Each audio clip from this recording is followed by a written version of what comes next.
మరి ఇంత దారుణంగా ఎట్లా మాట్లాడతారు?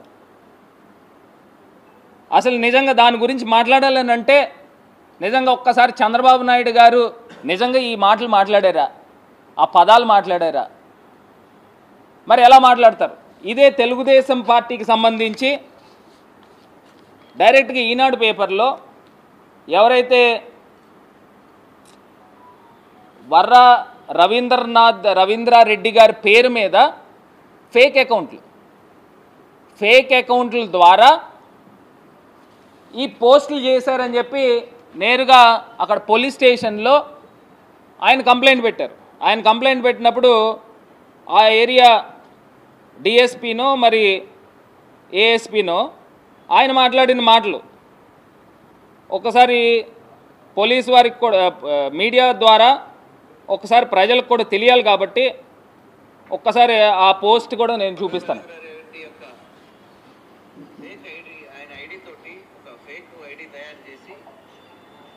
వైఎస్ షర్మిల గారి అట్లాగే వైఎస్ సునీత గారి మీద అబ్యూజ్ చేస్తూ సోషల్ మీడియాలో పోస్టులు పెట్టడం జరిగింది. సో అది చూసినటువంటి రవీంద్రారెడ్డి లోకల్ పోలీస్ స్టేషన్లో ఫిర్యాదు చేయడం జరిగింది. 3వ తారీఖు నాడు కేసు నమోదు చేసి ఈ అబ్యూజ్ చేసినటువంటిది సోషల్ మీడియాలో వైరల్గా మారి అది అనేక తగ్గుదలకు దారితీస్తుండగా దీన్ని ప్రతిష్టాత్మకంగా తీసుకొని అంటే దీనికి అర్థం ఏంటండి? ఎవరైతే కారకులు ఈ కారకుడైనటువంటి నేను అది కూడా చెప్తాను. అంటే ఇది ఏ రకంగా ఉందనంటే ఒక ఫేక్ ఐడీలను క్రియేట్ చేయడం అంటే ఇవన్నీ కూడా ఏంటంటే వెన్నతో పెట్టిన విద్య కిందన తయారైపోయింది.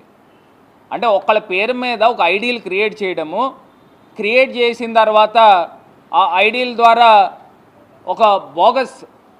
ఒక గ్లోబస్ ప్రచారం చేయడం. అంటే ఈ రకంగా ప్రచారం చేసి మనుషుల యొక్క వ్యక్తిత్వాలని, మనుషుల యొక్క క్యారెక్టర్ని ఈ రకంగా అసాసినేట్ చేస్తారా అని అడుగుతా ఉన్నా. అసలు ఎవరైనా కానీ కన్న తల్లి పైన ఎవరైనా నిందలేసుకుంటారండి? ఇంత దారుణంగా మరి మాట్లాడే వ్యక్తుల్ని ఏమనాలా అని అడుగుతా ఉన్నా. మరి ఇంత దారుణంగానా? నిజంగా ఒక్కసారి వారు కూడా ఆలోచన చేయాలి. ఎందుకు చేస్తారండి? అసలు జగనన్న నోట్లోంచి ఇంకా మనం అందరం కూడా అమ్మ అని పిలుస్తాం. ఆయన తల్లిగారు అనే పదం మాట్లాడతారు, విజయమ్మ గారు అనే పదం మాట్లాడతారు. ఆయన ఇచ్చే గౌరవము, ఆయన చెల్లికి కానీ తల్లికి కానీ ఇచ్చే గౌరవం. ఆయన షర్మిల గారిని కూడా షర్మిలమ్మ అని పిలుస్తాడు, విజయమ్మ అని పిలుస్తారు.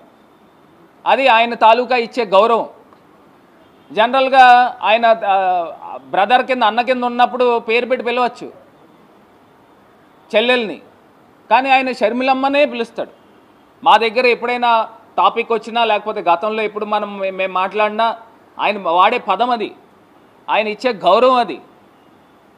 మనం జనరల్గా మేము ఇంట్లో మా చెల్లిని పేరెట్టే పిలిచేస్తాం, కానీ జగనన్న అట్లా కాదు. అమ్మ అని దానికి వెనకాతల దాని వెనకాతల ఆ పదం చేర్చి మరి జగనన్న మాట్లాడతాడు. అది ఆయనకున్న విజ్ఞత.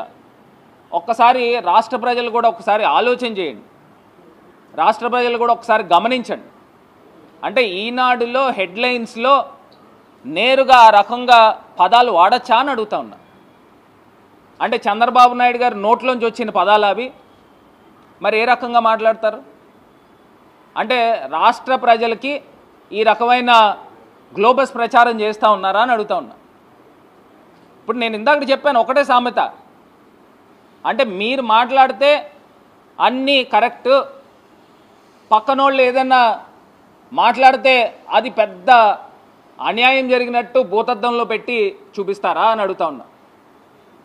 అంటే మీరు తీసుకొచ్చే స్మార్ట్ మీటర్లు వచ్చేసాయి అని చెప్తున్నారు. అంటే రైతులకి ఏదో మేలు జరిగిపోతున్నాయో అని చెప్తా ఉన్నారు. గతంలో అదే జగనన్న ప్రభుత్వంలో స్మార్ట్ మీటర్లు వస్తే రైతుల మెడలకి ఉరితాళ్ళు వేస్తున్నారని చెప్పారు. అంటే ఎంత వ్యత్యాసం ఉందండి, ఇంత వ్యత్యాసం ఉంది. ఒక్కసారి ఈ అన్ని అంశాలు కూడా ఒక్కసారి మళ్ళీ ప్రజల్ని ఆలోచన చేయమని కోరుతా ఉన్నా. ప్రధానమైనది 1% సర్ఛార్జ్ అనేది ఇది రాష్ట్ర ప్రజలు ఎవరు కూడా ఒప్పుకోరు.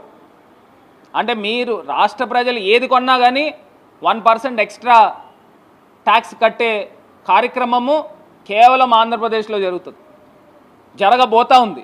మరి ఆయన సాక్షాత్తు ముఖ్యమంత్రే కోరుతా ఉన్నాడు వెళ్ళి ఫైనాన్స్ మినిస్టర్ గారిని, మాకు 1% ట్యాక్స్ పెంచుకోవడానికి వెసులుబాటు కల్పించండి అని కోరుకుంటా ఉన్నాడు.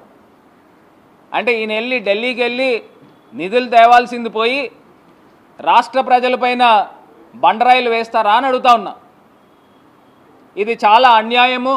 ఎట్టి పరిస్థితుల్లో కూడా రాష్ట్ర ప్రజలు ఒప్పుకోరని కూడా ఈ సందర్భంగా మరి తెలియపరుస్తూ, ఇంకొకటి బడ్జెట్లో మీరు పెట్టిన అంశాలన్నీ కూడా ఆయన చెప్తా ఉన్నాడు, ఇంత క్లిష్ట కాలంలో ఇంత క్లిష్ట సమయంలో వెంటిలేటర్ మీద ఉన్న ప్రభుత్వాన్ని తీసుకొచ్చి బతికిచ్చాం. దీన్ని ది బెస్ట్ బడ్జెట్, నేను ఇప్పుడు దాకా 14 బడ్జెట్లు పెట్టాను, ఇది 15వ బడ్జెట్, ఇది ది బెస్ట్ బడ్జెట్ అని ఆయన కొనియాడుతూ ఉన్నాడు. నేను అడుగుతా ఉన్నా ఇదే చంద్రబాబు నాయుడు గారిని, మీరు సూపర్ 6 హామీలు మీరు అంశాలు పెట్టారు. ఆ సూపర్ 6 హామీల్లో నేను నేరుగా అడుగుతా ఉన్నా, మీరు తల్లికి వందనం అన్నారు. ఆ తల్లికి వందనానికి సంబంధించి లెక్కల ప్రకారము సుమారుగా 82 లక్షల మంది పిల్లలు ఉన్నారు, స్కూల్కి వెళ్ళే పిల్లలు. దానికి సంబంధించి సుమారుగా 12,000 కోట్ల రూపాయలు అవసరమైతే మీరు కేవలం 5,000 కోట్ల రూపాయలే బడ్జెట్లో దాంట్లో పెట్టారు. అంటే మీరు ఎంతమంది పిల్లల్ని చదివిద్దాం అనుకుంటున్నారు? ఇదే రకంగా రైతు భరోసా ఏమైంది? రైతు భరోసా దానికి సంబంధించి బడ్జెట్ మీరు ఏం పెట్టారు? అందులో ఏం పెట్టలేదే. సుమారుగా ఆంధ్రప్రదేశ్ వ్యాప్తంగా మహిళలు మీరు ఇస్తానన్న 1,500 రూపాయలు, దానికి సంబంధించి బడ్జెట్ ఏం పెట్టారు? అందులో బడ్జెట్లో ఏం లేదే. మీరు సిలిండర్లు అని చెప్పారు, ఉచిత సిలిండర్లని. జగనన్న గతంలో ఇచ్చే డబ్బులు క్రమం తప్పకుండా వచ్చాయి. మీరు కేవలం దీపం పథకంలో ఉన్న మహిళలు మట్టుకే మీరు సిలిండర్ల గురించి మాట్లాడుతున్నారు. అదేవిధంగా ఉచిత బస్సు గాలికి వదిలేశారు. మరి ఇన్ని రకాలుగా ప్రజల్ని మోసం చేసి ఓట్లు వేయించుకుని మరి ఈ రకంగా అన్యాయం చేస్తారా అని అడుగుతా ఉన్నా, ఈ రకంగా మోసం చేస్తారా అని అడుగుతా ఉన్నా. అంటే ఈ అంశాలు అన్నిటి గురించి ఎవరైనా సోషల్ మీడియాలో మాట్లాడితే వాళ్ళందరిపైన కేసులు పెట్టేదానికా? ఇప్పుడు సోషల్ మీడియాలో ఉన్న వ్యక్తులు అందరిపైన కేసులు పెడతా ఉన్నారు. అంటే ఈ లోపభూయిష్టమైన ఈ బడ్జెట్ గురించి ఖచ్చితంగా ప్రజలందరూ మాట్లాడతారు, సోషల్ మీడియా వేదికగా మాట్లాడతారు. దాన్ని కూడా మీరు కేసులు కట్టి అరెస్టులు ఏ రకంగా చేస్తూ ఉన్నారు? ఇది అన్యాయం కాదా అని అడుగుతా ఉన్నా. గతంలో మీరు ప్రతిపక్షంలో ఉన్నప్పుడు మీరు ఎవరి కాళ్ళు నోటుకు వచ్చినా సోషల్ మీడియాలో ప్లాట్ఫాముల్లో మీరు పోస్టులు పెట్టారు. గతంలో ఎప్పుడైనా ఇంత దారుణమైన కేసులు కట్టిన సందర్భాలు ఉన్నాయా అని అడుగుతా ఉన్నా. ఇంత దారుణమైన అరెస్టులు చేసిన సందర్భాలు ఉన్నాయా అని అడుగుతా ఉన్నా. ఒకే వ్యక్తి పైన 20 పోలీస్ స్టేషన్లలో కేసులు కడతారా? 20 చోట్ల కంప్లైంట్లు వచ్చినాయి. ఇక్కడ మొన్నటికి మొన్న ఒక సోషల్ మీడియా వ్యక్తిని అరెస్ట్ చేసి కోర్టు రిమాండ్కి ఇస్తే మళ్ళీ పీటీ వారెంట్ కింద వేరే స్టేషన్ తీసుకెళ్లారు. అలా స్టేషన్లు తిప్పుతూ ఉన్నారు. దీన్ని ఏమంటారు? ఇది హ్యూమిలియేషన్ కాదా? ఇవన్నిటి గురించి కూడా ఒక్కసారి మళ్ళీ మీరు పునరాలోచించుకుని మీరు మాట్లాడే ప్రతి అంశము ప్రతి విషయము కూడా మీరు కేంద్రంతో మాట్లాడిన 1% ఏదైతే సర్ఛార్జ్ గురించి మీరు మాట్లాడారో దాన్ని బేషరతుగా వెనక్కి తీసుకోవాల్సిందిగా వైఎస్ఆర్ కాంగ్రెస్ పార్టీ తరపున డిమాండ్ చేస్తా ఉన్నాం.